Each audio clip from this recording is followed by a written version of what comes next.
Assalamualaikum warahmatullahi wabarakatuh. Puji dan syukur marilah kita panjatkan kehadiran Allah Subhanahu wa Ta'ala, yang mana pada hari ini kita telah diberi kesehatan dan juga kesempatan untuk dapat mengikuti proses belajar mengajar di mata perkuliahan falsafah dan teori keperawatan. Ini merupakan pertemuan kita yang pertama, ya. Seharusnya sudah beberapa minggu berlalu, namun baru kali ini saya dapat menyajikan mata perkuliahan yaitu falsafah dan teori keperawatan di tema falsafah dan paradigma keperawatan.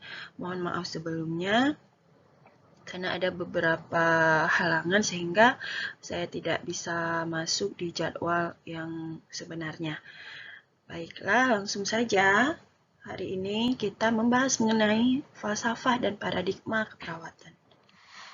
Sebelum menjelaskan slide satu persatu, saya jelaskan sedikit pendahuluan, ya, di mana kita sebagai seorang perawat adalah sebagai suatu profesi yang merupakan bagian dari tim kesehatan. Yang mana di sini kita harus ikut bertanggung jawab dalam membantu klien sebagai individu, keluarga, maupun sebagai masyarakat, baik dalam kondisi sehat ataupun sakit. Ya. Adapun tanggung jawab kita terhadap masalah yang dihadapi klien, yaitu masalah ketidakmampuan. Jadi di sini kita berperan untuk dapat meningkatkan atau memulihkan kemampuannya dalam memenuhi kebutuhan fisiologisnya. Ya. Terus di sini ada juga masalah klien tidak mau, ya. Di sini kita juga berperan untuk meningkatkan motivasi dan membangkitkan semangat sebagai terapi psikologis. Dan juga di sini ada namanya masalah klien tidak tahu. Nah, di sini kita berperan memberikan pendidikan atau health education tentang kesehatan dan juga keperawatan. Nah, falsafah, ya. Falsafah ini sangat diperlukan di bidang keperawatan. Ruang lingkup kita sebagai perawat yaitu menjadi sebuah keyakinan terhadap nilai-nilai yang menjadi pedoman untuk kita untuk mencapai suatu tujuan dan dapat diaplikasikan sebagai sebuah pandangan hidup. Nah, falsafah di sini menjadi ciri utama pada suatu komunitas, baik komunitas berskala besar maupun berskala kecil. Salah satu komunitas tersebut adalah kita yang berprofesi sebagai seorang perawat. Nah, kata falsafah atau filsafah berasal dari philos yang artinya cinta atau suka, sophia berasal dari pengetahuan dan kebenaran, philosophia berarti cinta pada pengetahuan dan kebenaran. Pengetahuan berasal dari akal budi tentang hakikat segala yang ada, sebab, asas dan juga hukumnya, dan dapat dijadikan sebuah teori yang mendasari sebuah pemikiran. Ya, anggapan, gagasan, dan sikap yang paling dasar yang dimiliki setiap individu atau masyarakat. Kalau menurut KBBI, falsafah artinya adalah teori yang mendasari alam pikiran atau suatu kegiatan. Menurut WJS Purwadarminta, falsafah merupakan suatu pengetahuan dan penyelidikan dengan akal budi mengenai sebab-sebab, asas-asas, hukum, dan sebagainya daripada segala yang ada dalam alam semesta maupun mengenai kebenaran adanya sesuatu, ya. Jadi ini definisi dari kata falsafah ini dibagi menjadi ruang lingkupnya ada 3, yaitu ontologi, epistemologi, aksiologi. Ontologi adalah bagaimana membahas tentang apa yang ingin kita ketahui, seberapa jauh kita ingin tahu, mempelajari teori tentang ada. Nah, kata ontologi ini berarti keinginan kita, keinginan individu untuk mengetahui, untuk ingin mengetahui sesuatu. Terus ada epistemologi. Epistemologi ini bagaimana cara kita membahas atau bagaimana cara kita mendapatkan pengetahuan tentang suatu objek tertentu, mempelajari teori tentang pengetahuan dan teori pengetahuan. Nah, di sini cara-cara kita, bagaimana cara kita untuk mengetahui suatu keinginan yang tadi kita ingin tahu, ya, di ontologi. Epistemologi ini adalah bagaimana cara kita untuk mendapatkan sesuatu yang kita inginkan atau yang kita mau di ontologi tadi. Terus selanjutnya ada aksiologi. Di sini kita membahas nilai, kegunaan, pengetahuan, mempelajari teori tentang nilai. Nah, di aksiologi adalah apa fungsi dari sesuatu yang kita mau, sesuatu yang ingin kita tahu, dan cara-cara bagaimana kita bisa mengetahui sesuatu tersebut, apa fungsinya, apa manfaatnya. Nah, di sini saling tergabung di dalam yang namanya filsafat ilmu, ya. Ada ontologi, epistemologi, dan aksiologi. Lanjut, falsafah keperawatan. Nah, kita bahas falsafah keperawatan. Ya, secara khusus, falsafah keperawatan merupakan pandangan dasar tentang hakikat manusia dan esensi keperawatan yang menjadikan kerangka dasar dalam praktik keperawatan. Falsafah keperawatan merupakan keyakinan perawat terhadap nilai-nilai keperawatan yang menjadi pedoman dalam memberikan asuhan keperawatan. Nah, seperti yang kita jelaskan tadi, falsafah keperawatan, ya,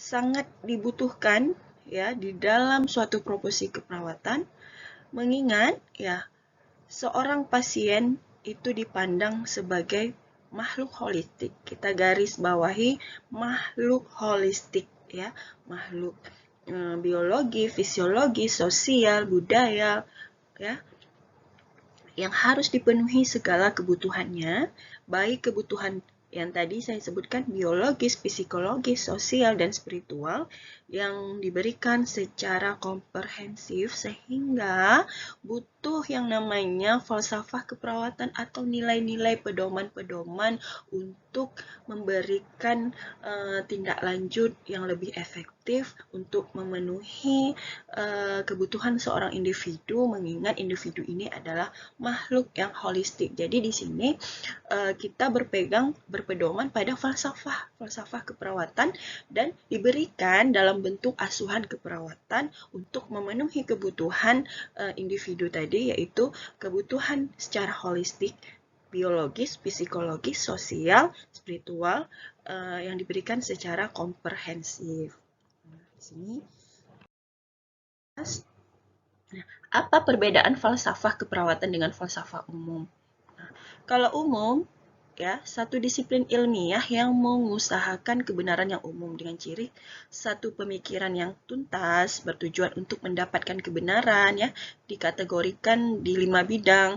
Ada falsafah metafisik, epistemologi, etika, logika, dan estetika, ya, bukan hanya di ilmu keperawatan saja. Cuman falsafah ini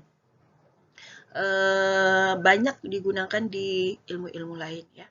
Keperawatan, ya, di keperawatan digunakan membahas pola pikir yang dikaitkan dengan manusia, ya, keperawatan, kesehatan, dan lingkungan, memandang manusia sebagai suatu yang holistik, yang kita bilang tadi, bio, psikososial, dan spiritual, bersifat healthogenik, yaitu memandang kesehatan secara luas dari segi promotif, preventif, kuratif, dan rehabilitatif. Ini merupakan falsafah dari keperawatan. Jadi, falsafah keperawatan tadi yang seperti yang kita rangkumkan bahwasannya digunakan untuk diaplikasikan dalam bentuk sebuah asuhan keperawatan yang ditujukan kepada sebuah atau seorang individu secara holistik, bio, psiko, sosial, spiritual, ya, baik dalam keadaan sehat maupun dalam keadaan sakit, bahkan sebaliknya. Nah, di sini ada beberapa keyakinan yang harus dimiliki perawat dalam melaksanakan asuhan keperawatan adalah sebagai berikut, yaitu manusia, keperawatan, ya, tujuan yang diberikan asuhan keperawatan, proses keperawatan, perawat tersebut harus bertanggung jawab dan bertanggung gugat, serta pendidikan keperawatan. Fenomena keperawatan. Nah, fenomena atau biasa kita kenal dengan kejadian ya. Fenomena atau bahasa Yunaninya adalah painomenon. Apa yang terlihat ya, apa yang kita saksikan ya. Menurut KBBI, fenomena adalah suatu gejala hal-hal dirasakan oleh panca indera, fakta, kenyataan dan kejadian. Nah, kejadian-kejadian, fakta yang dialami dalam praktik keperawatan. Contohnya nih, kita sering melihat terjadinya infeksi nosokomial, ya, adanya terjadi luka dekubitus pada pasien-pasien yang bed rest lama, ada nyeri pada pasien-pasien yang mungkin contohnya pasien bedah ya, dan pengelolaan pasien. Kita masuk ke paradigma keperawatan. Nah, di sini ada hubungannya dengan paradigma keperawatan. Paradigma secara umum adalah seperangkat kepercayaan atau keyakinan yang menuntut seseorang dalam bertindak dalam kehidupan sehari-hari. Ya, mengacu pada falsafah keperawatan tadi. Nah, di sini paradigma adalah hubungan teori-teori yang membentuk susunan dan mengukur apakah teori itu berhubungan satu dengan yang lain sehingga menimbulkan hal-hal yang perlu diselidiki.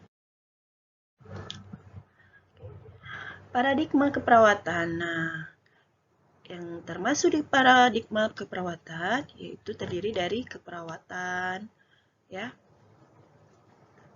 klin dan manusia, saling berhubungan, dan juga lingkungan.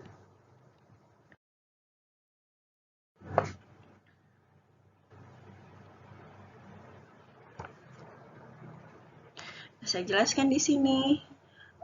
Adapun yang tadi berhubungan dengan paradigma keperawatan, yaitu adalah klin, ya, manusia, keperawatan, lingkungan, dan kesehatan sehat sakit. Nah, di sini saling berkesinambungan. Ya.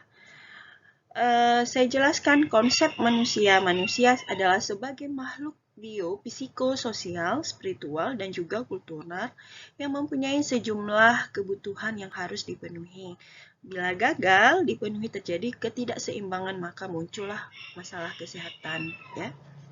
Adapun karakteristik umum pada manusia, ya, yaitu semua individu mempunyai kebutuhan dasar yang sama namun dipengaruhi oleh sosial budaya di mana dia hidup, dan pemenuhan kebutuhan relatif sangat tergantung pada prioritas tiap individu.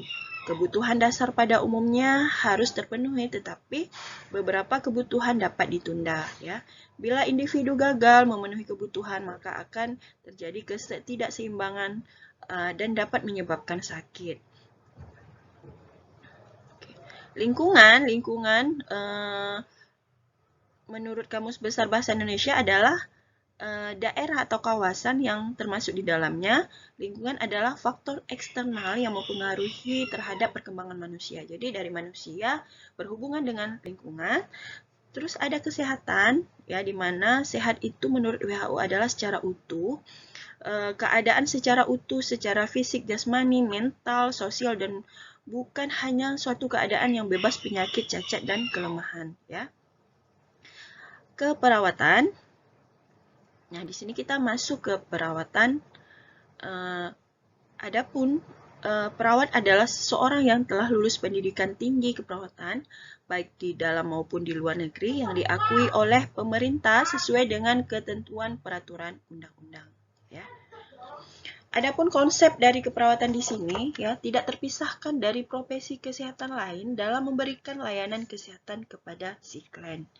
Sini penjelasannya, ketika kita melakukan pemberian asuhan keperawatan, kita tidak hanya sebatas melakukan secara mandiri saja, ya. Memang ada beberapa intervensi yang bisa kita lakukan secara mandiri, tetapi di sini kita sebagai perawat juga harus penting untuk melakukan kolaborasi, ya, dengan profesi lainnya. Tidak jauh misalnya dengan dokter, ya, farmasi, gizi, ya, dan sebagainya. Analis juga, ya, itu adalah mitra kerja kita untuk dapat kita lakukan kolaborasi. Selanjutnya di sini juga ada yang nomor 2, tujuan keperawatan untuk memberikan bantuan yang paripurna dan efektif kepada klien serta memenuhi kebutuhan dasar manusia. Ya, tuh klien. Di sini kita juga sebagai perawat bukan hanya sekedar merawat fisik, tapi juga untuk kebutuhan sosial ya. Jiwanya juga harus kita tangani, pokoknya semua kebutuhan dasar manusia ya, menyeluruh. Nah, di sini yang ketiga, membantu klien baik dalam kondisi sakit maupun sehat guna mencapai derajat kesehatan yang optimal melalui layanan keperawatan. Dan yang keempat adalah intervensi keperawatan yang memungkinkan kemampuan hidup sehat dan produktif ya. Selanjutnya, nah di sini kita tadi bahas ya, sehat sakit. Nah, di sini ada yang namanya rentang sehat dan rentang sakit. Dimulai dari yang rentang paling tinggi adalah sejahtera dan rentang paling rendah adalah mati. Derajat yang paling tinggi pada manusia adalah saat dia merasakan sejahtera ya. Sejahtera berarti dia dalam keadaan sehat ya. Diikuti sehat-sehat, setengah sakit dan mati. Dan mati adalah rentang yang paling terendah pada manusia, yaitu dalam keadaan sakit. Nanti bisa dicari referensi yang lain mengenai rentang sehat dan rentang sakit.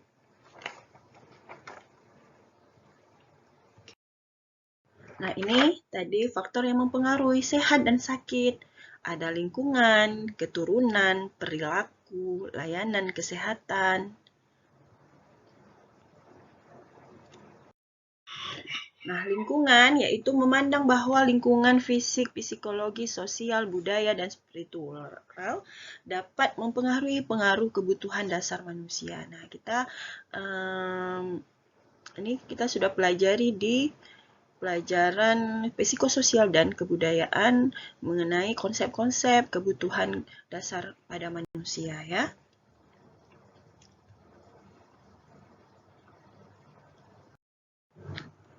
Ini ada pendapat para pakar keperawatan tentang falsafah keperawatan, khususnya di bagian keperawatan ya.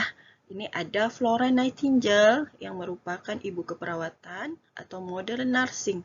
Nah, di sini beliau berpendapat bahwasannya dalam pengembangan keperawatan diperlukan falsafah keperawatan, yaitu di mana tentang interaksi klien dan lingkungannya, si Florence ini melihat penyakit sebagai proses pergantian atau perbaikan. Manipulasi dari perbaikan lingkungan eksternal dapat membantu proses perawatan ya. Terus ada yang namanya pakar kita adalah Jane Watson. Nah, untuk keperawatan beliau juga memandang falsafah keperawatan ini adalah suatu seni dan ilmu tentang proses pelayanan manusia dengan dimensi spiritual yang terdiri dari pengetahuan, ide, keyakinan, falsafah, serta kesepakatan tindakan. Menurut Leiner ya, di sini memandang ya untuk keperawatan, falsafah keperawatan adalah seni dan ilmu pengetahuan yang fokus pada perilaku perawatan manusia dan proses peningkatan perilaku pertahanan sehat, sembuh dan dari penyakit. Terus ada Imogen King ya, berpendapat bahwasannya falsafah keperawatan memandang manusia sebagai insan dinamis yang memiliki persepsi terhadap objek, orang, dan pengalaman ya yang mempengaruhi perilaku, interaksi sosial, dan kesehatan. Nah, di sini kita bisa lihat, bisa dibaca sendiri peranan paradigma keperawatan dalam pengembangan teori keperawatan.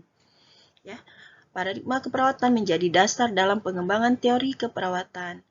Teori keperawatan adalah suatu kesatuan konsep-konsep, definisi-definisi, asumsi yang tersusun secara sistematis yang menjelaskan fenomena-fenomena tentang asuhan keperawatan. Nanti kita bahas lebih lanjut mengenai teori keperawatan. Ini bisa dibaca di sini.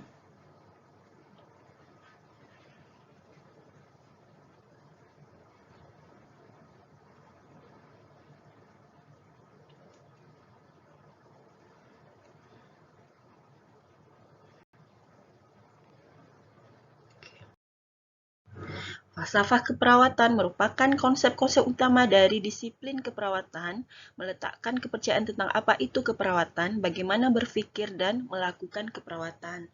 Ya, berhubungan dengan paradigma keperawatan, di mana suatu cara pandang yang mendasar atau cara melihat, memikirkan, memberi makna, menyikapi, dan memilih tindakan terhadap fenomena yang ada dalam keperawatan terdiri dari 4 konsep, yaitu tadi yang saling berhubungan satu sama lain, ya, manusia, ya, sehat, lingkungan, dan ada keperawatan. Ya. Terus di sini ada model konseptual keperawatan, di mana konsep-konsep terdiri dari preposisi yang menunjukkan hubungan yang spesifik untuk membentuk suatu perspektif terorganisir dalam melihat fenomena spesifik pada disiplin keperawatan. Model konseptual memberikan cara-cara yang berbeda dalam berpikir tentang keperawatan. Nah, muncullah suatu teori keperawatan yang mana sekumpulan konsep, definisi, dan preposisi yang menunjukkan suatu gambaran yang sistematis dari fenomena dengan mendesain hubungan, memprediksi yang spesifik di antara konsep-konsep dengan tujuan menggambarkan, menjelaskan, memprediksi, atau mengkontrol sebuah fenomena. Ya. Konseptualisasi dari beberapa aspek realita atau penemuan yang mencakup keperawatan, konseptualisasi bertujuan untuk menggambarkan, menjelaskan, memprediksikan sebuah asuhan keperawatan. Berarti di sini kesimpulannya adalah teori-teori untuk pedoman sebagai kita sebagai seorang perawat memberikan asuhan keperawatan kepada klien, baik itu pasien, ya, individu, masyarakat, dan juga kelompok, sehingga tindakan kita itu menjadi lebih efektif dan terarah, ya.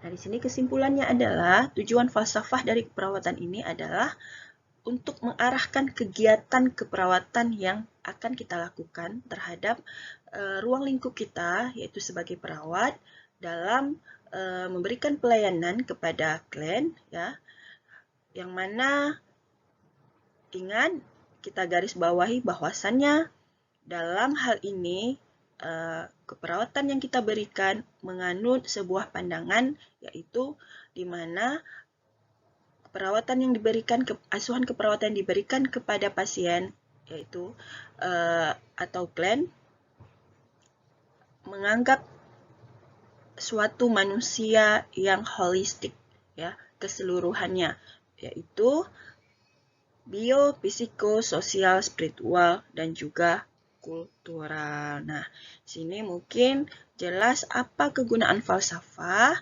apa-apa saja yang menjadi ruang lingkup yang termasuk di dalam ruang lingkup falsafah tersebut. Baiklah, cukup sekian yang saya jelaskan. Saya persilahkan di sini untuk kita berdiskusi. Ya, lebih dan kurang saya mohon maaf. Wabillahi taufiq wal hidayah. Wassalamualaikum warahmatullahi wabarakatuh.